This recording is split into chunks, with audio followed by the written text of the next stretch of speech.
नमस्कार दोस्तों, मैं आप सभी का स्वागत करता हूं डिफेंस मास्टर पर और एक नया आपके लिए सेशन लेकर आया हूं। और ये जो सेशन है ये आपके अपकमिंग एफकेट 1 2021 एग्जामिनेशन और जो इंटेलिजेंस ब्यूरो ACIO का एग्जामिनेशन होने वाला है उसके लिए यहाँ पर ये बहुत ज़्यादा यूजफुल होगा।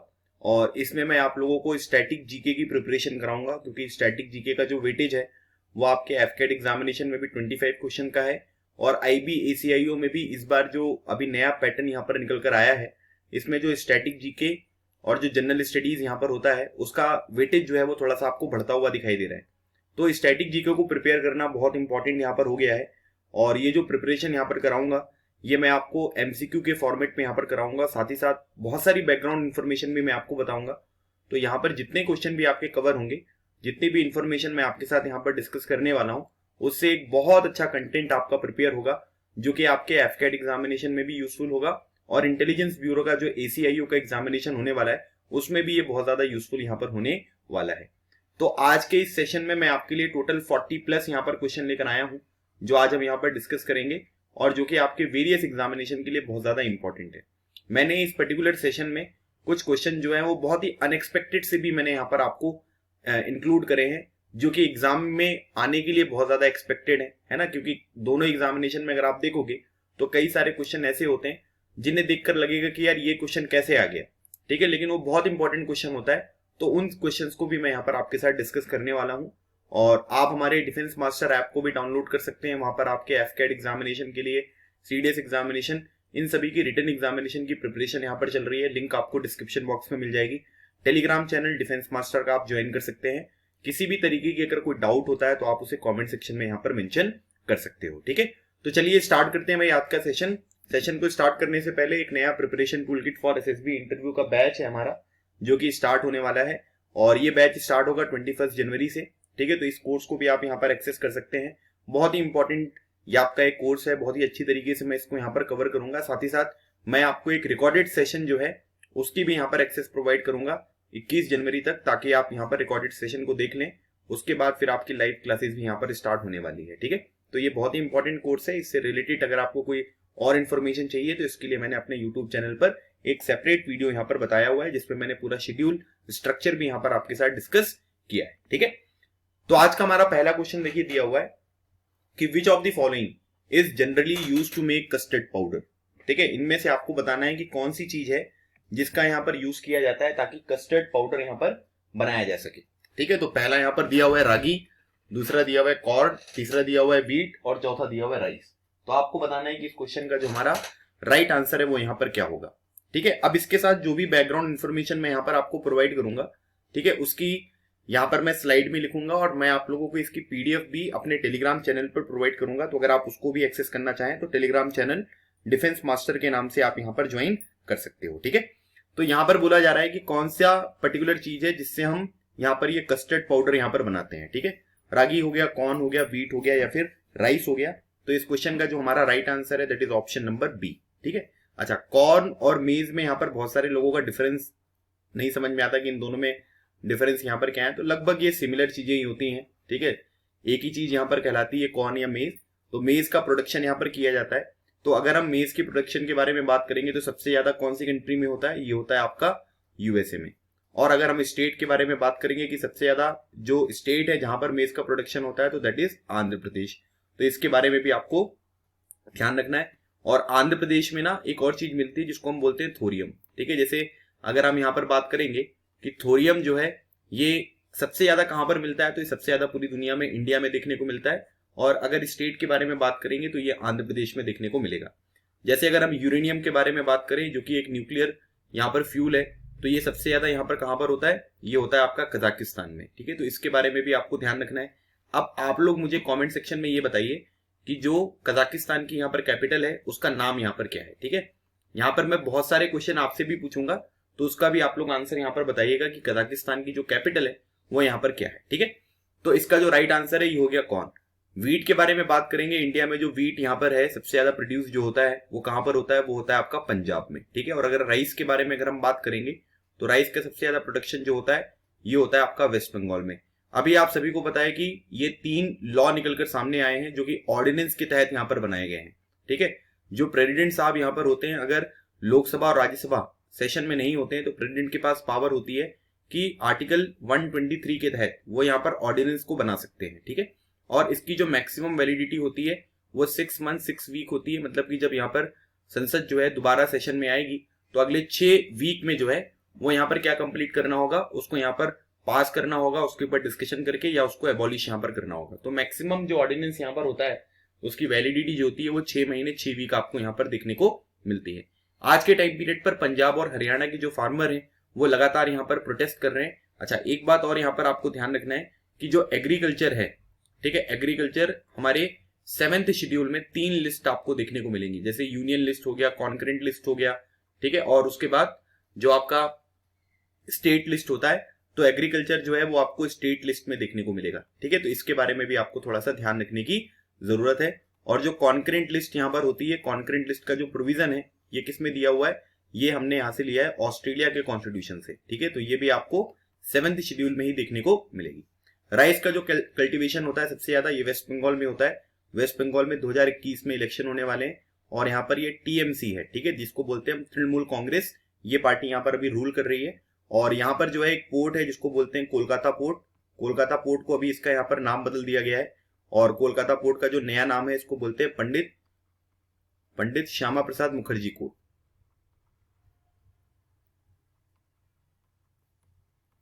श्यामा प्रसाद मुखर्जी पोर्ट, ठीक है। तो ये नाम भी आपको यहां पर ध्यान रखने की जरूरत है, ठीक है। तो ये क्वेश्चन भी आपसे डायरेक्टली पूछे जा सकते हैं। इस क्वेश्चन का जो हमारा राइट आंसर है that is option number B. Question number 2 दिया हुआ है कि which is the longest intercontinental railway of the world. दुनिया की जो सबसे लंबी इंटरकॉन्टिनेंटल रेलवे है उसका नाम क्या है। तो कैनेडियन पैसिफिक रेलवे है, ट्रांस साइबेरियन रेलवे है, ट्रांस अटलांटिक रेलवे है या फिर कैनेडियन नेशनल रेलवे है। तो आपको बताना है कि इस क्वेश्चन का जो हमारा राइट आंसर होगा वो यहाँ पर क्या होगा, ठीक है। तो यहाँ पर जो इसकी टोटल यहाँ पर लेंथ आपको देखने को मिलेगी, इसकी जो यहाँ पर टोटल लेंथ है ये कितनी है, ये आपको देखने को मिल रही है 9289 किलोमीटर, ठीक है। ये इसकी टोटल लेंथ यहाँ पर आपको देखने को मिल रही है। ये कहां से लेकर कहां तक की है, तो अगर हम इसके बारे में बात करेंगे तो ये आपको मॉस्को से लेकर सी ऑफ जापान तक यहाँ पर देखने को मिलती है, ठीक है। ये इतना लंबा आपको ये टोटल रेलवे कनेक्शन जो है ये आपको देखने को मिल रहा है, ठीक है। तो मॉस्को हो गया, मॉस्को के सी ऑफ जापान से यहाँ पर ये कनेक्ट करता है। जापान की जो कैपिटल है इसका नाम है टोक्यो, ये भी आपको ध्यान रखना है। टोक्यो का अगर हम ओल्ड नेम यहाँ पर जानेंगे तो टोक्यो का जो पुराना नाम यहाँ पर है उसका नाम है इडो, ठीक है। This is very important question, UPSC CDS examination में ये क्वेश्चन पूछा जा चुका है, ठीक है। उसके बाद अगर हम जापान के प्राइम मिनिस्टर के बारे में बात करेंगे तो जापान के अभी नए प्राइम मिनिस्टर बने हैं, ठीक है। इससे पहले जो थे वो शिंजो आबे जी थे, लेकिन उन्होंने यहाँ पर क्या किया कि उन्होंने रेजिग्नेशन दे दिया कि भाई अब यहाँ पर जो है नहीं कर पाएंगे क्योंकि उनका स्वास्थ्य जो है उनके साथ यहाँ पर सहयोग नहीं कर रहा था। तो अभी जो यहाँ पर नए यहाँ पर प्राइम मिनिस्टर बने हैं इनका नाम भी पूछा जा सकता है, ये भी करंट अफेयर में बहुत ही इंपॉर्टेंट क्वेश्चन बन सकता है। तो योशिहिडे सुगा, ठीक है, ये जापान के नए प्राइम मिनिस्टर आपको देखने को मिलेंगे, ठीक है। अगर हम यहाँ पर मॉस्को के बारे में बात करेंगे तो मॉस्को जो है ये किसकी कैपिटल है, ये आपको रशिया की कैपिटल यहाँ पर देखने को मिल रही है, ठीक है। रशिया की पार्लियामेंट का नाम अगर हम देखेंगे तो कई बार एग्जामिनेशन में ये क्वेश्चन भी पूछा जा चुका है। तो रशिया की पार्लियामेंट का जो नाम है इसका नाम है ड्यूमा, ठीक है। तो ये भी आपको ध्यान रखना है। और उसके बाद एक पर्टिकुलर ऑर्गेनाइजेशन है जिसको बोलते हैं ब्रिक्स, ठीक है। ब्रिक्स जो है इसको बोलते हैं, इसमें 5 कंट्रीज हैं, ब्राजील है, रशिया है, इंडिया है, चाइना है और साउथ अफ्रीका है। इनको R5 कंट्री के नाम से भी जाना जाता है, क्यों, क्योंकि ब्राजील की जो करेंसी है उसको बोलते हैं रियाल और रशिया की जो करेंसी है उसको हम यहाँ पर बोलते हैं रूबल, ठीक है। ये आपको रूबल यहाँ पर देखने को मिलेगा, ठीक है, ये रूबल हो गया यहाँ पर। और इंडिया की करेंसी के बारे में बात करेंगे तो हम सभी को पता है कि वो जो है वो आपको रुपी यहाँ पर देखने को मिलता है, ठीक है। चलिए आप मुझे ये बताइए जो रुपी का सिंबल है, रुपी का सिंबल कैसा है भाई, इस तरीके का सिंबल है, इसको डिजाइन किसने किया था, ठीक है। इस क्वेश्चन का आंसर आप मुझे यहाँ पर कमेंट सेक्शन में दीजिए, ठीक है। तो ये दूसरा क्वेश्चन है जो मैंने आपसे यहाँ पर पूछा है। चाइना की अगर करेंसी के बारे में बात करेंगे तो इसको हम यहाँ पर रेमिनिम्बी भी कहते हैं, ठीक है। और जो साउथ अफ्रीका है इसकी कैपिटल है, जो करेंसी है वो आपको रैंड देखने को मिलेगी। और साउथ अफ्रीका की 3 कैपिटल है, ठीक है, ये भी आपको ध्यान रखना है, प्रिटोरिया है, केप टाउन है और ब्लूमफेंटन है। तो ये 3 कैपिटल साउथ अफ्रीका की आपको देखने को मिलेगी। तो यहां पर क्या है कि ये जो पर्टिकुलर आपका रेलवे है इंटरकॉन्टिनेंटल रेलवे, इसका जो यहाँ पर नाम है इसको हम बोलते हैं trans Siberian railway. So right answer is option number B. Next question दिया जा रहा है कि which of the following is known as the light house of the Mediterranean sea. तो जो मेडिटरेनियन सी है उसका यहाँ पर लाइट हाउस किसको कहा जाता है, ठीक है। तो स्ट्रम्बोली ऑफ सिसिली, माउंट पेली, पेरिकुटिन ऑफ मैक्सिको या फिर विसुवियस ऑफ इटली, ठीक है। तो यहां पर जो हम बात कर रहे हैं वो किसके बारे में बात कर रहे हैं, ये हम बात कर रहे हैं यहाँ पर हमारे जो वॉल्केनो होते हैं उनके बारे में डिस्कशन यहाँ पर किया जा रहा है, ठीक है। उससे रिलेटेड ये क्वेश्चन आपसे पूछा जा रहा है। तो लाइट हाउस ऑफ मेडिटरेनियन सी किसको बोला जाता है। इससे पहले बहुत ही इंपॉर्टेंट मैं दो क्वेश्चन आपको यहाँ पर बताने वाला हूं। एक तो आपको पता है कि एक है सुएज कैनल। सुएज कैनल जो है वो किसको किसको यहाँ पर कनेक्ट करती है, तो ये मेडिटरेनियन सी को रेड सी से यहाँ पर कनेक्ट करती है। एक तो ये क्वेश्चन याद रखिएगा। दूसरी बात अगर हम करेंगे तो ये है आपका पनामा कैनल। अगर हम पनामा कैनल के बारे में बात करें तो पनामा कैनल जो है ये पैसिफिक ओशियन को किससे कनेक्ट करती है, ये अटलांटिक ओशियन से यहाँ पर कनेक्ट करती है, ठीक है। तो इसके बारे में भी चीजें आपको थोड़ी सी ध्यान रखनी है। तो यहां पर जो आपका राइट आंसर है ये है आपका ऑप्शन नंबर ए, ठीक है। स्ट्रम्बोली ऑफ सिसिली जो है इसको हम यहाँ पर लाइट हाउस ऑफ मेडिटरेनियन सी यहाँ पर कहते हैं। अगर हम इंडिया के बारे में बात करें तो इंडिया में एक्टिव वॉल्केनो के बारे में अगर हम बात करें तो इंडिया में जो वॉल्केनो यहाँ पर एक्टिव देखने को मिलेंगे, एक तो मिलेगा आपको बैरन और एक आपको मिलेगा नारकुंडम, ठीक है। ये दो नाम आपको याद रखने हैं, ये बहुत ही इंपॉर्टेंट है। ये भी आपकी सीडीएस एग्जामिनेशन में क्वेश्चन जो है ये पूछा गया है। तो ये दो एक्टिव वॉल्केनो इंडिया में आपको देखने को मिलते हैं, ठीक है। अब एक चीज और याद रखिएगा, अटलांटिक ओशियन में अगर हम यहाँ पर नॉर्थ अटलांटिक ओशियन के बारे में बात करें, ठीक है, ये हो गया आपका नॉर्थ अटलांटिक ओशियन। तो नॉर्थ अटलांटिक ओशियन जो होता है, ठीक है, ये बिजीएस्ट ओशियन है। मतलब दुनिया में जो सबसे ज्यादा बिजी ओशियन है वो कौन सा देखने को मिलेगा, ये मिलता है नॉर्थ अटलांटिक ओशियन। वॉल्केनो जो होते हैं इनके तीन टाइप होते हैं, ठीक है। पहला जो होता है उसको बोलते हैं एक्टिव वॉल्केनो, फिर दूसरा जो होता है उसको बोलते हैं हम डोरमेंट, ठीक है, और तीसरा जो होता है उसको हम बोलते हैं एक्सटिंक्ट, ठीक है, एक्सटिंक्ट। तो ये तीन तरीके के वॉल्केनो होते हैं, तो इनके बारे में भी आपको पता होना चाहिए। So right answer is option number A. Next दिया हुआ है कि which of the following countries has the longest land tunnel, ठीक है। आपको बताना है कि इनमें से कौन सा है कंट्री जहां पर लॉन्गेस्ट लैंड टनल आपको देखने को मिलेगा, ठीक है। स्पेन हो गया, स्विट्जरलैंड हो गया, जर्मनी हो गया या फिर फ्रांस हो गया। तो आपको बताना है कि इसका जो हमारा राइट आंसर है वो यहां पर क्या होगा। तो अगर हम इसके टोटल लेंथ के बारे में बात करेंगे तो इसकी जो टोटल लेंथ होती है ये होती है 14.61 किलोमीटर, ठीक है, जिसको यहाँ पर किस नाम से जाना जाता है, इसको हम यहाँ पर बोलते हैं LOTSCHBERG, ठीक है। तो लॉकबर्ग जो यहाँ पर ये टनल है ये यहाँ पर आपको देखने को मिलेगी, ठीक है। और ये जो कंट्री है ये आपको स्विट्जरलैंड में देखने को मिलेगा, ये भी आपको ध्यान रखना है। और एक बात ये भी ध्यान रखिएगा, स्पेन की जो कैपिटल है वो क्या है, वो है मैड्रिड। स्विट्जरलैंड की कैपिटल के बारे में बात करें तो ये हो गया आपका बर्न। जर्मनी के बारे में बात करें तो इसकी जो कैपिटल होती है ये होती है आपकी बर्लिन, ठीक है। फ्रांस की कैपिटल के बारे में अगर हम बात करें तो फ्रांस की कैपिटल हो गई आपकी पेरिस, ठीक है। तो इसके बारे में भी आपको थोड़ा सा ध्यान रखना है। अच्छा, याद रखिएगा यूएसए जो है वो एक कंट्री है जहां पर आपको डुअल सिटीजनशिप यहां पर देखने को मिलती है, ठीक है। मतलब यहां पर डुअल सिटीजनशिप देखने को मिल रही है। लेकिन अगर एक कंट्री और मैं आपसे पूछूंगी एक और कंट्री बताइए जहां पर डुअल सिटीजनशिप है, तो वो आपको स्विट्जरलैंड यहां पर देखने को मिलेगा। This is very very important question, याद रखिएगा। जर्मनी की जो चांसलर है उनका नाम है एंजेला मर्केल, ठीक है, ये भी आपको पता होना चाहिए। और उसके बाद एक नाम और आपको यहां पर ध्यान रखना है, यूनिफिकेशन ऑफ जर्मनी, ठीक है, यूनिफिकेशन ऑफ जर्मनी, ठीक है। ये जो आइडिया यहां पर था वो किसका था कि यूनिफाइड करेंगे, पहले ईस्ट जर्मनी और वेस्ट जर्मनी था। तो ये जर्मनी के पहले चांसलर थे जिनका नाम था बिस्मार्क, ठीक है, उनका ये आइडिया था जो आगे चलकर इंप्लीमेंट होता हुआ दिखाई दिया। अगर हम पेरिस के बारे में बात करेंगे तो यहां पर यूनेस्को का हेडक्वार्टर है, ठीक है, यूनेस्को का हेडक्वार्टर हो गया। फाइनेंशियल एक्शन टास्क फोर्स का यहां पर हेडक्वार्टर है, ठीक है। उसके बाद Organisation of Economic Cooperation and Development का हेडक्वार्टर है। रिपोर्टर्स विदाउट बॉर्डर्स का यहाँ पर हेडक्वार्टर है। तो कुछ इंपॉर्टेंट हेडक्वार्टर्स भी आपको यहाँ पर देखने को मिलते हैं। तो इस क्वेश्चन का जो हमारा राइट आंसर है that is option number B. Next question दिया जा रहा है कि which country's national animal is holy cow, ठीक है, कौन सी कंट्री है जिसका जो नेशनल एनिमल है वो यहाँ पर होली काऊ है। नेपाल है, इंडोनेशिया है, इंडिया है या फिर भूटान है। तो इस क्वेश्चन का जो हमारा राइट आंसर है, होली काऊ जो नेशनल एनिमल है, ठीक है, वो कहाँ का है, वो आपको नेपाल का देखने को मिलेगा। So right answer is option number A, ठीक है।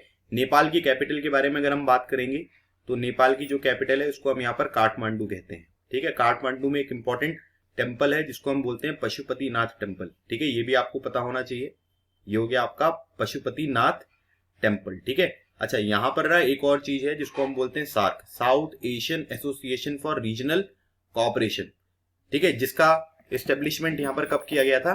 जिसका एस्टेब्लिशमेंट यहां पर किया गया था 1985 में। ठीक है, तो इसके बारे में भी आपको थोड़ा सा यहां पर ध्यान रखना है। ठीक है, तो 1985 में यहां पर इसका एस्टेब्लिशमेंट किया गया था। और सार्क की जो यहां पर पहली मीटिंग थी, फर्स्ट मीटिंग, ये कहां पर हुई थी? यहां पर लिख लीजिए आप फर्स्ट मीटिंग। तो फर्स्ट मीटिंग जो हुई थी वो हुई थी आपकी ढाका में। ठीक है, इसके बारे में भी आपको पता होना चाहिए। ठीक है, इंडोनेशिया की कैपिटल के बारे में बात करेंगे। इंडोनेशिया की जो कैपिटल है इसको हम यहाँ पर कहते हैं जकार्ता, जहां पर आसियान कंट्रीज का हेडक्वार्टर है। आसियान जो है association for south east Asian nation. ठीक है, तो ये आसियान कंट्रीज है। आसियान कंट्रीज का जो एस्टेब्लिशमेंट हुआ था वो 1967 के बैंकॉक डिक्लेरेशन के तहत यहाँ पर किया गया था। ठीक है, जो बैंकॉक डिक्लेरेशन है उसके तहत इसको यहाँ पर एस्टेब्लिश किया गया था। ठीक है, और ये 10 कंट्री याद करने का तरीका जो है उसको हम बोलते हैं टीवी क्लिप ऑफ MBBS। ठीक है, कौन कौन सी कंट्री है इसमें आपको देखने को मिलेगा कि भाई जैसे एस से एक सिंगापुर हो गया, एक जो बी है ना इसको हम बोलते हैं बर्मा। बर्मा जो है वो पुराना नाम है किसका? म्यांमार का जो है वो पुराना नाम जो है वो आपको बर्मा देखने को मिलेगा। बी मतलब ब्रूने, एम मतलब मलेशिया, पी मतलब फिलीपींस, आई मतलब इंडोनेशिया, एल मतलब लाओस, सी मतलब हो गया आपका कंबोडिया, वी मतलब हो गया आपका वियतनाम, और टी मतलब हो गया यहाँ पर आपका ताइवान। ठीक है, तो ये सारी जो है ये आपको यहाँ पर कंट्रीज देखने को मिल रही है, जो आसियान कंट्रीज आपको देखने को मिलती हैं। ठीक है, उसके बाद भूटान की जो कैपिटल है, भूटान की कैपिटल आपको थिम्पू यहाँ पर देखने को मिलेगी। अच्छा एक बात और याद रखिएगा, नेपाल का जो नया कॉन्स्टिट्यूशन यहाँ पर बना था वो 2015 में नेपाल का न्यू कॉन्स्टिट्यूशन यहाँ पर देखने को मिला। अभी वहां के जो प्राइम मिनिस्टर हैं उनका नाम क्या है? उनका नाम है KP शर्मा ओली। ठीक है, तो KP शर्मा ओली जो है वो यहाँ के प्राइम मिनिस्टर हैं। और अगर हम यहाँ पर बात करेंगे कि यहाँ की जो प्रेसिडेंट है उनका नाम क्या है, तो उनका नाम है विद्या देवी भंडारी। ठीक है, विद्या देवी ये भंडारी यहाँ पर हो गई।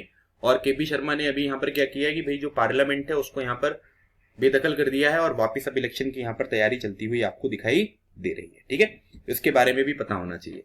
अगर हम नेपाल के बारे में बात करेंगे, कौन कौन से स्टेट हैं जो यहाँ पर बॉर्डर टच करते हुए देखने को मिलेंगे। ठीक है, तो यहाँ पर आपको वेस्ट बंगाल बॉर्डर टच करता हुआ दिखाई देगा, यहाँ पर आपको सिक्किम बॉर्डर टच करता हुआ दिखाई देगा, उत्तराखंड यहाँ पर बॉर्डर टच करता हुआ दिखाई देगा, बिहार हो गया और यूपी। ये 5 स्टेट है जो नेपाल के साथ बॉर्डर को यहाँ पर टच करते हैं। और जो बॉर्डर हमारी सिक्योर करती है वो कौन करती है? वो SSB फोर्स, जो कि एक CAPF वाली फोर्स है, वो यहाँ पर इसको सिक्योर करती हुई दिखाई देती है। ठीक है, तो इसके बारे में कुछ बेसिक इंफॉर्मेशन है जो आपको यहाँ पर ध्यान रखना है। ठीक है भाई, चलिए आगे बात करते हैं। Question number 6, the pollutants in environment are measured in PPM, what is the full form of PPM। ठीक है, जो भी यहाँ पर पॉल्यूटेंट्स होते हैं इन्वायरमेंट में उनको यहाँ पर क्या किया जाता है? PPM के तहत यहाँ पर मेजर किया जाता है। तो what is the full form of PPM? PPM का फुल फॉर्म क्या होता है? पार्टिकल्स पर मोल, पार्ट पर मिलियन, प्योरिटी पर माइक्रोग्राम एंड पॉल्यूटेंट्स पर मेजर। ठीक है, तो आपको बताना है इसका जो हमारा राइट आंसर होगा वो यहाँ पर क्या होगा। ठीक है, तो इसको हम यहाँ पर क्या बोलते हैं? इसको हम बोलते हैं parts per million. So right answer is option number B. तो अगर हम यहाँ पर PPM का फॉर्मूला यहाँ पर लगाएंगे तो यहाँ पर हमको एक चीज देखने को मिलेगी, तो ये हो गया आपका मास ऑफ सॉल्यूट। ठीक है, और नीचे यहाँ पर क्या आ जाएगा? नीचे आ जाएगा मास ऑफ वाटर। ठीक है, और उसके बाद ये इंटू 10⁶। देखिए बेसिक मतलब यहाँ पर ये होता है, जैसे मान लीजिए कि एक बीकर है। ठीक है, इस बीकर में पानी भरा हुआ है और आपने इसमें नमक डाल दिया। तो नमक क्या है? नमक को बोलते हैं हम सॉल्यूट। जो चीज घोली जाती है उसको हम सॉल्यूट बोलते हैं, जिसमें घोली जाती है उसको हम सॉल्वेंट यहाँ पर कहते हैं। ठीक है, तो उसके बेसिस पे ये PPM की चीजें मैंने यहाँ पर आपको बताई है। ठीक है, तो पार्ट्स पर मिलियंस जो है इसको यहाँ पर बोला जाता है। ठीक है, उसके बाद एक चीज और यहाँ पर ध्यान रखिएगा, PM जिसको हम बोलते हैं पर्टिकुलेट मैटर्स।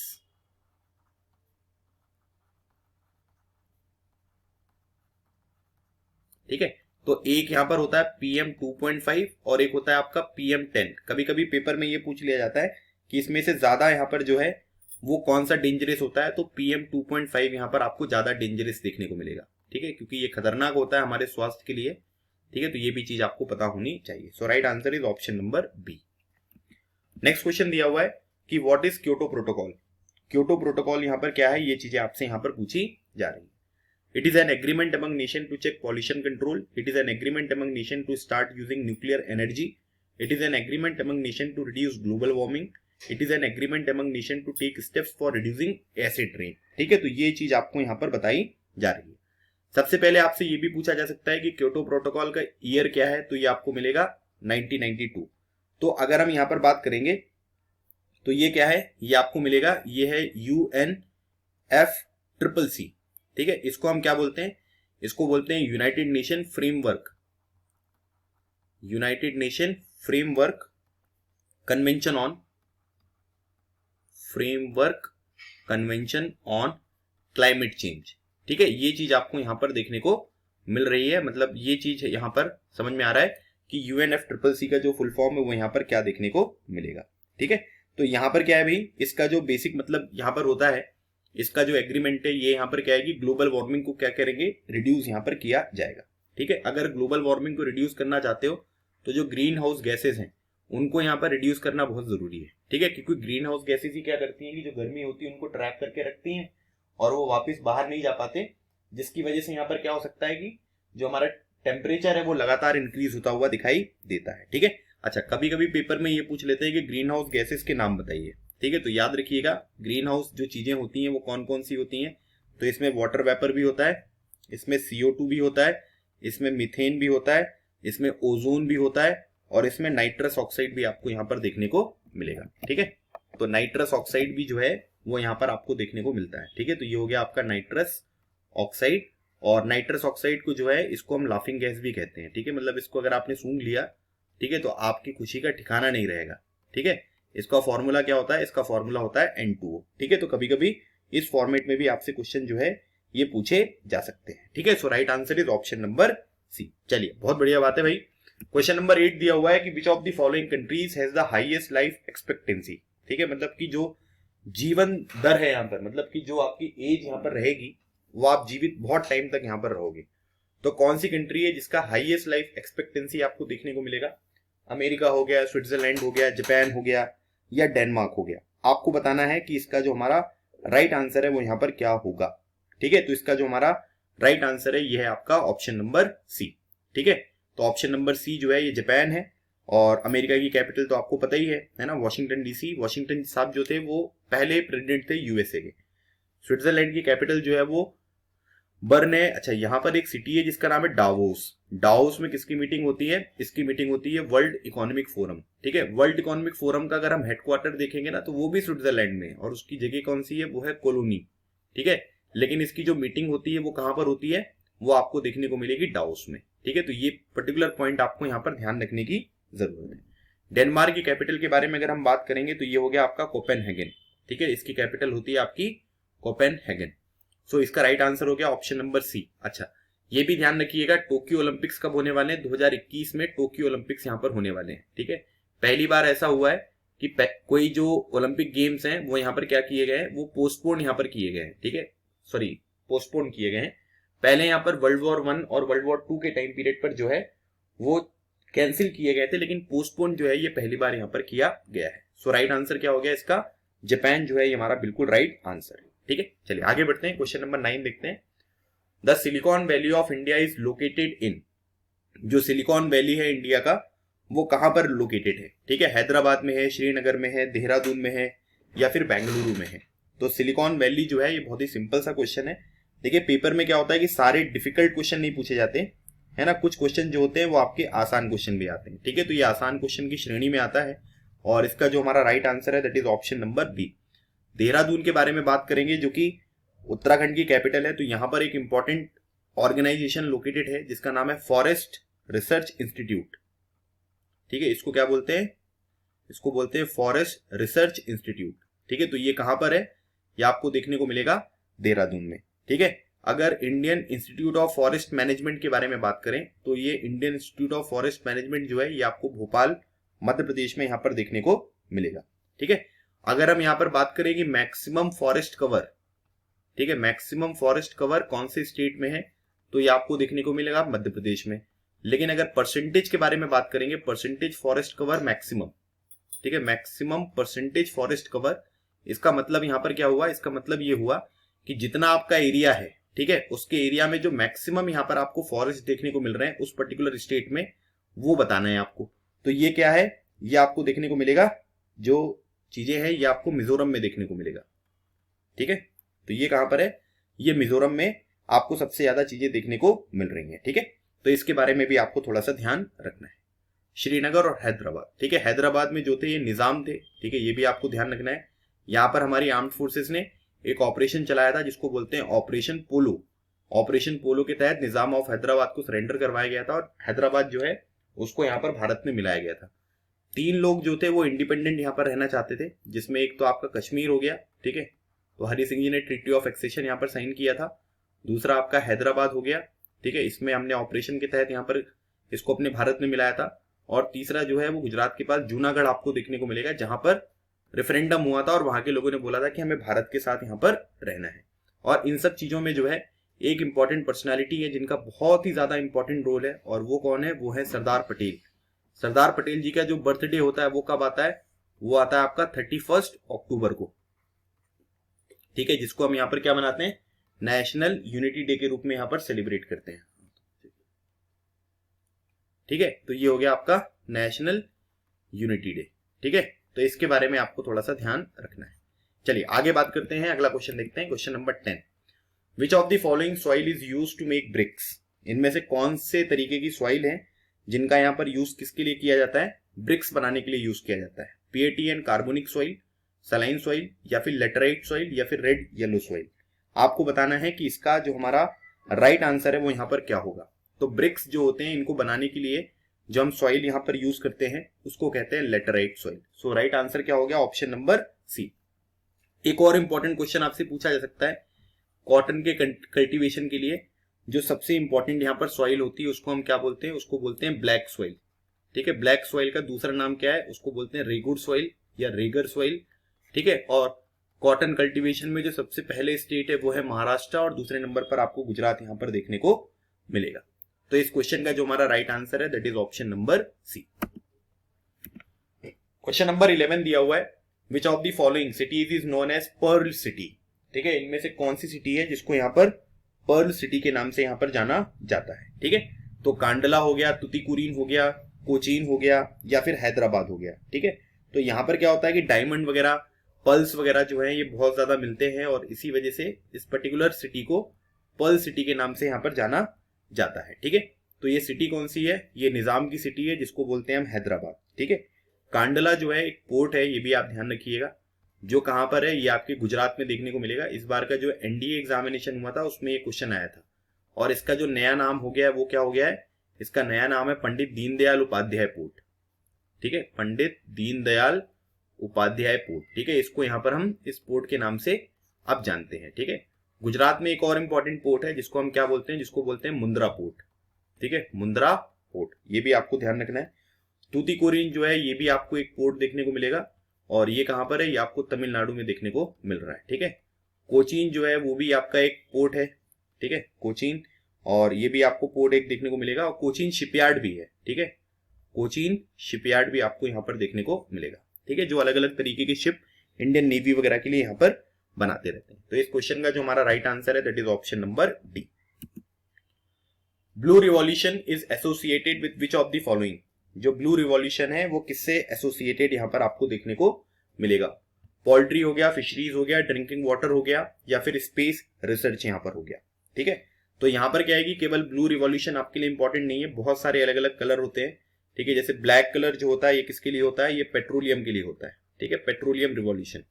उसके बाद अगर हम व्हाइट के बारे में बात करेंगे तो व्हाइट जो होता है ये क्या होता है, ये मिल्क के लिए होता है, व्हाइट रिवॉल्यूशन। ठीक है, उसके बाद अगर हम येलो के बारे में बात करेंगे तो येलो रिवॉल्यूशन जो होता है ये ऑयल सीड्स के लिए होता है।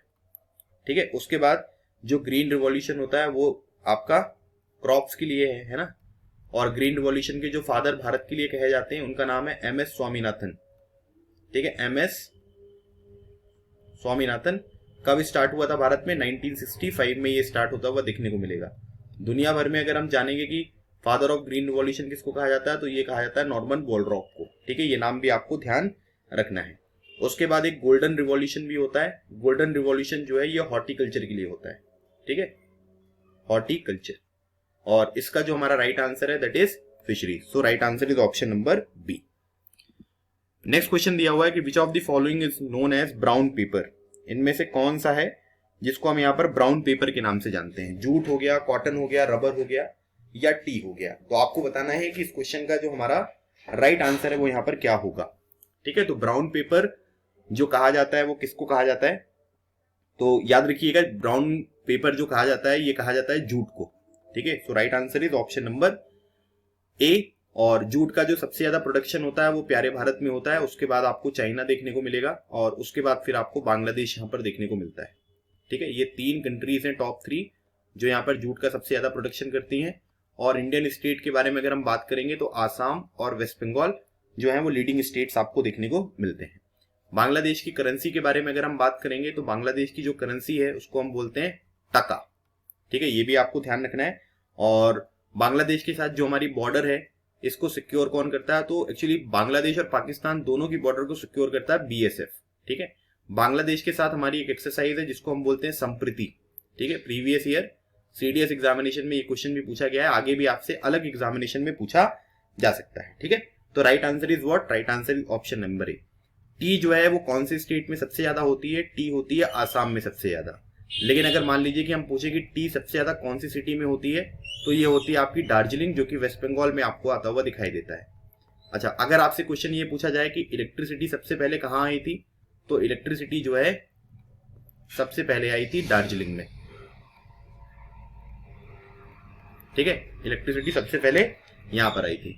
अच्छा, अगर बोला जाए कि बल्ब किसने इन्वेंट किया था, तो बल्ब इन्वेंट किया था एडिसन ने। ठीक है, Thomas Alva Edison, Thomas Alva Edison ने।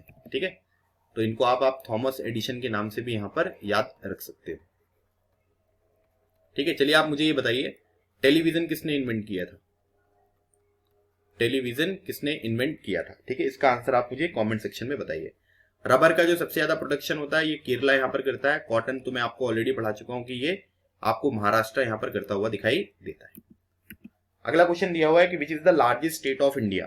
ठीक है, लार्जेस्ट स्टेट ऑफ इंडिया जो है, अब यहाँ पर क्या है कि ये क्वेश्चन बिल्कुल क्लियर नहीं है कि एरिया वाइज यहाँ पर बोल रहे हैं, ठीक है, या पॉपुलेशन वाइज बोल रहे हैं।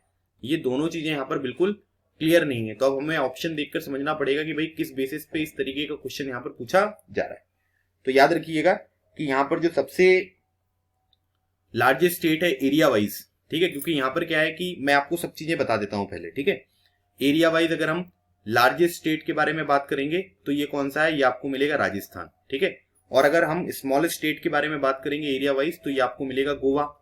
पॉपुलेशन वाइज अगर हम लार्जेस्ट स्टेट के बारे में बात करें तो यह है आपका यूपी, और स्मॉलेस्ट स्टेट जो है यह है आपका सिक्किम। ठीक है, तो ये सब कुछ पता होना चाहिए। तो इसके बेसिस पे अगर हम देखेंगे तो भारत का जो लार्जेस्ट स्टेट है एरिया वाइज वो आपको राजस्थान यहां पर देखने को मिल रहा है। ठीक है, और अगर मैं इसमें रैंकिंग बताऊं तो राजस्थान पहले नंबर पर है, मध्य प्रदेश दूसरे नंबर पर है, महाराष्ट्र तीसरे नंबर पर, और आंध्र प्रदेश आपको चौथे नंबर पर एरिया वाइज यहां पर देखने को मिलेगा। So right answer is option number C. अच्छा, राजस्थान ने एक और पोर्टल यहां पर स्टार्ट किया था जिसको बोलते हैं जेएसपी। जेएसपी का मतलब क्या होता है, इसको बोलते हैं हम जन सूचना पोर्टल।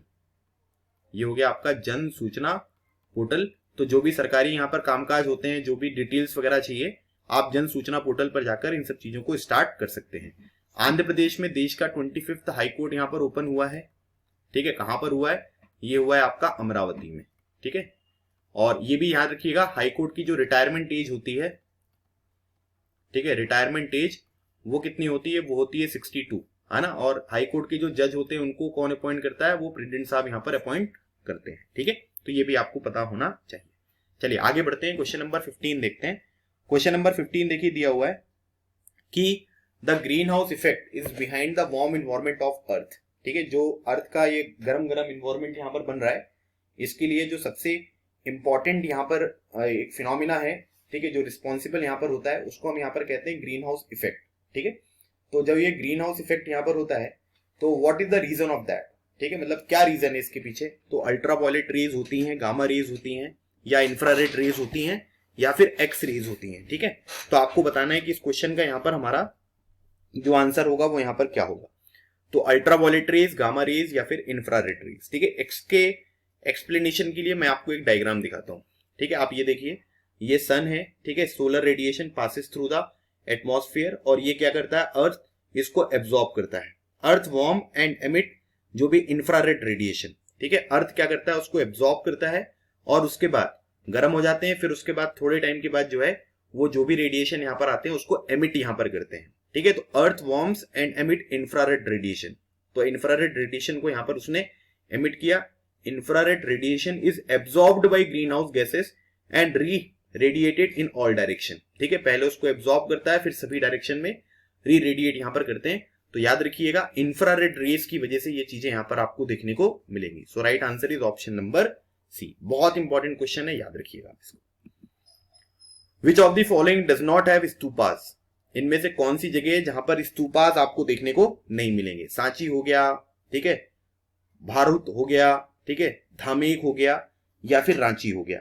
तो आपको बताना है कि इसका जो हमारा राइट आंसर है वो यहां पर क्या होगा, ठीक है। तो सांची, भारूत, ठीक है, धामेक या फिर रांची। तो यहां पर ये दोनों जो जगह है ना, सांची और भारूत, ये तो कहां पर है, ये आपको मध्य प्रदेश में देखने को मिलेंगे, ठीक है। सांची जो है मध्य प्रदेश की एक यूनेस्को वर्ल्ड हेरिटेज साइट भी है, ये भी आपको पता होना चाहिए, ठीक है, ये एक यूनेस्को वर्ल्ड हेरिटेज साइट है, ठीक है। यूनेस्को भारत में अगर हम बात करेंगे तो टोटल यहां पर total UNESCO world heritage site कितनी है, ठीक है, इसका आंसर आप मुझे कमेंट सेक्शन में बताइएगा। Total UNESCO world heritage site in India, ठीक है, ये कितने हैं, इसका आंसर आपको मुझे कमेंट सेक्शन में देना है, ठीक है। उसके बाद धामेक जो है ये आपको सारनाथ यूपी में देखने को मिलेगा, ठीक है, सारनाथ, जहां पर गौतम बुद्ध जी ने अपना पहला सरमन दिया था, फर्स्ट सरमन, उपदेश जिसको हम यहाँ पर कहते हैं, वो आपको यहाँ पर देखने को मिलेंगे, ठीक है। चलिए गौतम बुद्ध जी से रिलेटेड कुछ इंपॉर्टेंट फैक्चुअल इन्फॉर्मेशन हम यहाँ पर डिस्कस कर लेते हैं, क्योंकि इनके ऊपर भी बहुत सारे क्वेश्चन आपके एग्जामिनेशन में बन सकते हैं, ठीक है। इनका अगर हम बर्थ जानेंगे कि इनका जन्म कहाँ हुआ था, तो इनका जन्म हुआ था लुम्बिनी में, ठीक है, लुम्बिनी। और इनका एनलाइटनमेंट के बारे में बात करेंगे, ठीक है, मतलब इनको जो ज्ञान की प्राप्ति हुई थी वो कहां पर हुई थी, वो हुआ था बोध गया, ठीक है। और उसके बाद इनकी जो यहाँ पर डेथ हुई थी, ठीक है, इनकी जो मृत्यु हुई थी ये कहां पर हुई थी, ये हुई थी आपकी कुशीनगर में, ठीक है। और मैंने आपको सरमन वगैरह के बारे में ऑलरेडी बता ही दिया है, तो इसके बारे में भी आपको ध्यान रखना है। सांची, भारूक, दामेक में तो स्तूपा है लेकिन रांची में नहीं है। So right answer is option number D. Next question दिया हुआ है, which of the following is known as the shrimp capital of India, ठीक है। श्रिम्प कैपिटल ऑफ इंडिया किसको यहां पर कहा जाता है, ठीक है। तो ये आपसे पूछा जा रहा है कि मैंगलोर को कहा जाता है, नागपट्टिनम को कहा जाता है, ठीक है, या फिर आपका जो कोचीन है उसको यहां पर कहा जाता है, ठीक है। और उसके बाद यहां पर आपसे अगला पूछा जा रहा है नेल्लोर। तो इन चारों में से आपको बताना है कि इसका जो हमारा राइट आंसर होगा वो यहां पर क्या होगा। तो श्रिम्प कैपिटल क्या है, देखिए श्रिम्प को पहले हमको यह समझना होगा, ठीक है। तो श्रिम्प जो है वो एक जीव होता है, ठीक है, जिसको अलग अलग तरीके से खाने वगैरह के लिए भी यहाँ पर यूज करते हैं। तो एक ये एनिमल है, और ये मैंगलोर, नागपट्टिनम, कोचीन, नेल्लोर कहां पर होता है, तो ये आपको देखने को मिलेगा, ठीक है, ये आपको देखने को मिलता है ऑप्शन नंबर डी, नेल्लोर में ये आपको देखने को मिलेगा, ठीक है। और नेल्लोर जो है ये कहां पर है, ये आपको देखने को मिलेगा आंध्र प्रदेश में, ठीक है, ये हो गया आपका आंध्र प्रदेश। तो वहां पर ये लोकेटेड आपको देखने को मिलते हैं, ठीक है। चलिए आगे बढ़ते हैं। Which of the following is known as the Manchester of South India. Manchester of South India जो है ये किसको कहा जाता है, कोयम्बटूर को कहा जाता है, मदुरई को कहा जाता है, बेंगलुरु को कहा जाता है, या फिर चेन्नई को कहा जाता है, ठीक है। तो अब इसमें क्या है कि इसमें तीन तरीके के क्वेश्चन आपसे पूछे जा सकते हैं, ठीक है। जैसे पहला पूछा जा सकता है कि मैनचेस्टर ऑफ इंडिया, ठीक है, तो ये किसको कहते हैं, ये कहते हैं अहमदाबाद को, अहमदाबाद को यहां पर कहा जाता है। मैनचेस्टर ऑफ नॉर्थ इंडिया किसको कहा जाता है, तो नॉर्थ इंडिया जो है इसका मैनचेस्टर यहाँ पर कानपुर होता है, क्योंकि वहां पर इंडस्ट्रीज वगैरह बहुत ज्यादा है, इस वजह से इस तरीके की चीजें निकलकर सामने आ रही हैं, ठीक है। और साउथ इंडिया वाला जो है वो तो क्वेश्चन में आपसे पूछा ही गया है, तो साउथ इंडिया का जो मैनचेस्टर होता है इसको हम कहते हैं कोयम्बटूर। तो ऑप्शन नंबर ए, कोयम्बटूर जो है आपको तमिलनाडु में देखने को मिलेगा, ठीक है। तो ये भी आपको ध्यान रखना है। मदुरई में एक बहुत ही फेमस टेम्पल है जिसको हम बोलते हैं मीनाक्षी टेम्पल, ठीक है। ये क्वेश्चन भी आपसे पूछे जा सकते हैं, अलग अलग तरीके की टेम्पल वगैरह। जैसे अगर आपसे बोलूं कि कामाख्या टेम्पल कहां पर है, तो कामाख्या टेम्पल आपको गुवाहाटी में देखने को मिलेगा, ठीक है।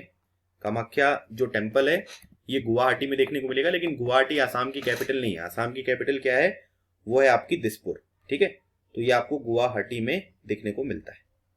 ठीक है, चलिए, so right answer is option number A. अगला क्वेश्चन देखते हैं कि अगला क्वेश्चन क्या दिया हुआ है। अगला क्वेश्चन है आपके सामने, question number 19। Who was the architect of the south and north block of the central secretariat in Delhi. ठीक है, जो सेंट्रल सेक्रेटेरिएट है यहाँ पर दिल्ली में, ठीक है, उसका जो यहाँ पर आर्किटेक्ट था वो कौन थे, मतलब किन्होंने ये काम यहाँ पर करवाया था। ठीक है, sir Edward Lutyens, Robert Baker, Robert Tor Russell और एंटोनी ड्रमंड। ठीक है, तो आपको बताना है कि इस क्वेश्चन का जो हमारा राइट आंसर है वो यहाँ पर क्या होगा। ठीक है, तो याद रखिएगा, नॉर्थ साउथ और north block of central secretariat जो है, इसकी जो यहाँ पर आर्किटेक्ट यहाँ पर थे, उनका नाम था हर्बर्ट बेकर। ठीक है, so right answer is option number A. अब यहाँ पर एक चीज ध्यान रखिएगा, अगर हम लोकसभा में टोटल सीट्स के बारे में बात करें तो अभी तक कितनी होती थी, 530 तो स्टेट से होती थी, 20 यूनियन टेरिटरी से, और 2 एंग्लो इंडियन यहाँ पर नॉमिनेट किए जाते थे। ठीक है, जो 2 एंग्लो इंडियन होते थे उनको यहाँ पर नॉमिनेट किया जाता था। बट अब क्या है कि लोग ऐसा मानते हैं कि एंग्लो इंडियन का रिप्रेजेंटेशन सही तरीके से हो रहा है, तो अब ये दोनों चीजें यहाँ पर कैंसिल कर दी गई हैं। राज्यसभा में अगर हम बात करेंगे तो राज्यसभा में जो टोटल 238 सीट्स हैं, ठीक है, वो तो स्टेट से आएंगी, और 12 जो हैं ये प्रेसिडेंट साहब यहाँ पर नॉमिनेट करते हैं। ठीक है, तो 12 कैंडिडेट को प्रेसिडेंट यहाँ पर नॉमिनेट करते हैं, और एंग्लो इंडियन जो है इनको भी प्रेसिडेंट साहब ही नॉमिनेट करते थे। ठीक है, ये भी आपको पता होना जरूरी है। So right answer is option number B. Next question दिया हुआ है, the mixture of cement, sand and water is called as. ठीक है, जो सीमेंट होता है, ठीक है, और जो सैंड होता है और जो वाटर होता है, इसके मिक्सचर को यहाँ पर क्या कहते हैं, कॉन्क्रीट कहते हैं, आरसीसी कहते हैं, मोटार कहते हैं, या फिर किन कहते हैं। ठीक है, तो ये बताना है आपको, इसका जो हमारा राइट आंसर है वो यहाँ पर क्या होगा। तो सीमेंट का, सैंड का और वाटर का जो मिक्सचर यहाँ पर होता है, इसको हम यहाँ पर मोटार कहते हैं। ठीक है, और एक चीज और याद रखिएगा, सीमेंट में हम एक चीज मिलाते हैं जिसको बोलते हैं जिप्सम। ठीक है, जिसको क्या बोलते हैं, जिसको बोलते हैं जिप्सम। जिप्सम का फॉर्मूला कई बार एग्जामिनेशन में आता है, तो CaSO4.2H2O। ठीक है, ताकि यहां पर जो आपका इनका जो सेटिंग टाइम होता है ना, इसको यहां पर इंक्रीज किया जा सके। ठीक है, इस चीज को ध्यान में रखते हुए यहां पर जिप्सम को मिलाया जाता है। So right answer is option number C. Bull fight जो है एक नेशनल गेम है, which of the following countries का, कौन सी कंट्री है जिसका यहां पर नेशनल गेम जो है वो बुल फाइट है। स्पेन है, पोर्चुगल है, हंगरी है, ठीक है, या फिर पोलैंड है। तो आपको बताना है कि इसका जो हमारा राइट आंसर है वो यहाँ पर क्या होगा। ठीक है, तो इसका जो राइट आंसर है बुल फाइट वाला, ये आपको देखने को मिलेगा स्पेन। ठीक है, स्पेन की जो कैपिटल है इसको बोलते हैं मैड्रिड। ठीक है, ये मैड्रिड है। मैड्रिड में ना वर्ल्ड टूरिज्म ऑर्गेनाइजेशन का हेडक्वार्टर है, यूनाइटेड नेशन की बॉडी है ये, वर्ल्ड टूरिज्म ऑर्गेनाइजेशन। ठीक है, तो इसके बारे में आपको ध्यान रखना है, वेशन। ठीक है, और उसके बाद पोर्चुगल की जो कैपिटल है ये है आपकी लिस्बन। ठीक है, जो यूनाइटेड नेशन है इसका फाउंडेशन कब हुआ था, ये हुआ था 24 अक्टूबर 1945। ठीक है, कौन से डिक्लेरेशन के थ्रू, सैन फ्रांसिस्को डिक्लेरेशन के थ्रू। ठीक है, सैन फ्रांसिस्को डिक्लेरेशन के थ्रू। ठीक है, इसमें टोटल फाउंडेशन के टाइम पीरियड पर कितनी कंट्रीज थी, तो टोटल 51 कंट्रीज थी, और इसमें इंडिया भी आपको पार्ट देखने को मिलेगा। ठीक है, अब यूएन के जो सेक्रेटरी जनरल है उनका नाम है एंटोनियो ग्यूटेरस। एंटोनियो ग्यूटेरस। एंटोनियो ग्यूटेरस की जो कंट्री है ये कहाँ के हैं, ये आपको पोर्चुगल के यहाँ पर देखने को मिलेंगे। ठीक है, हंगरी की जो कैपिटल है इसको बोलते हैं बुडापेस्ट, और पोलैंड की जो कैपिटल है इसको बोलते हैं वॉर्सो। ठीक है, तो इन सब चीजों के बारे में आपको थोड़ा सा ध्यान रखना है। ठीक है भाई, तो आज के लिए हम यहाँ पर इतना क्वेश्चन करेंगे।